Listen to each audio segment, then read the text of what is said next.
গুরুত্বপূর্ণ একটা তালিকা এবং নতুন করে দেখছি আজকে কিন্তু কানায় কানায় জনস্রোত এবং নদীর স্রোতের মধ্যে কিন্তু জনগণ আসছে, যারা বিএনপি নেতাগুলো আসছে যুব সাহেবকে ফুল দেওয়ার জন্য।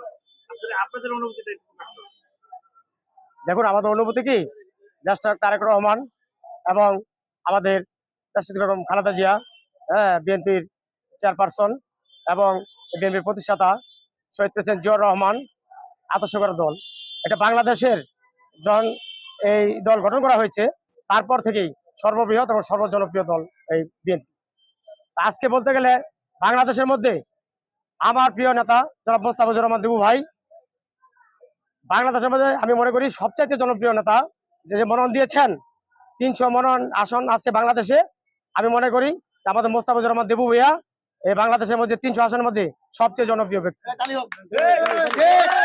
কারণ হলো, আপনি দেখেন, এই মোস্তাফিজুর রহমান দিবু ভাইয়া বিগত 17 বছর এই দুঃসময় নেতাগুলোদের পাশে ছিল এবং এই বাড়িতে এই আওয়ামী লীগ, ছাত্রলীগ, যুবলীগের সন্ত্রাসীরা, গুন্ডারা এই বাড়িতে হামলা করেছে। ওনার ব্যবসা প্রতিষ্ঠান গাউসিয়া কর্পোরেশন, যেখানে প্রায় 35 থেকে 40 হাজার দোকান রয়েছে, ওইখানেও তারা ব্যাপক ভাঙচুর লুটপাট করেছে বিগত দিনে। তারপরে আপনি দেখেন, তারপরে কিন্তু মোস্তাফিজুর রহমান দিবু ভাই এই নেতাকর্মীদেরকে ছেড়ে যায় নাই, রূপগঞ্জবাসীকে ছেড়ে যায় নাই, বিগত দিনে উনি যাবে না। উনি শহীদ জিয়ার আদর্শকে ভালোবেসে, বিএনপিকে ভালোবেসে, এই রূপগঞ্জের মানুষকে ভালোবেসে উনি এই 17 বছরই নেতাকর্মীদের পাশে ছিল। জেলখানার বারান্দা বারান্দায় উনি ছিল। আমরা যারা আমি নিজেও জেল খেটেছি। আমার 18টা মামলা রয়েছে সরকারি ভাবে। এই আমি খুনি হাসিনা ফেসিবাদ আমার 18টা মামলা দিয়েছে। এই মামলা মিথ্যা মামলা। এই মামলাতে আমাদের প্রাণপ্রিয় নেতা মোস্তাফিজুর দিবু ভাই রয়েছে, কাজীমণি সাহেব রয়েছে, আমাদের সায়েম রিপন থেকে শুরু করে আমাদের ছাত্র যুব দল নেতা অনেকে আমার সাথে মামলা রয়েছে।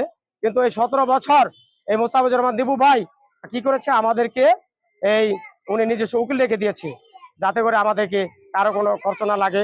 এবং আমরা যারা জেলে গিয়েছি, আমাদের প্রতিটা বাড়িতে বাড়িতে উনি খোঁজ খবর নিয়েছে। যারা দুর্বল নেতাকর্মীরা রয়েছে তাদের বাড়িতে সমস্ত খাবার জাবার যা আছে, চাল ডাল থেকে শুরু করে সবকিছু পাঠিয়ে দিয়েছে, সমস্ত খোঁজ খবর নিয়েছে। এবং তাদের ছেলে সন্তান লেখাপড়ার থেকে শুরু করে যাবতীয় অনুষ্ঠান উনি দেখেছে। তা আমি বলতে চাই, আমাদের এরকম নেতার প্রয়োজন।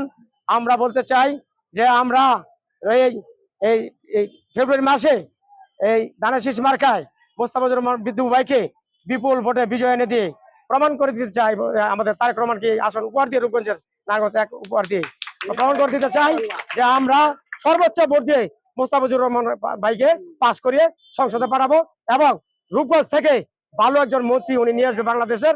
এটা আমরা ওনার কাছে আশা করি।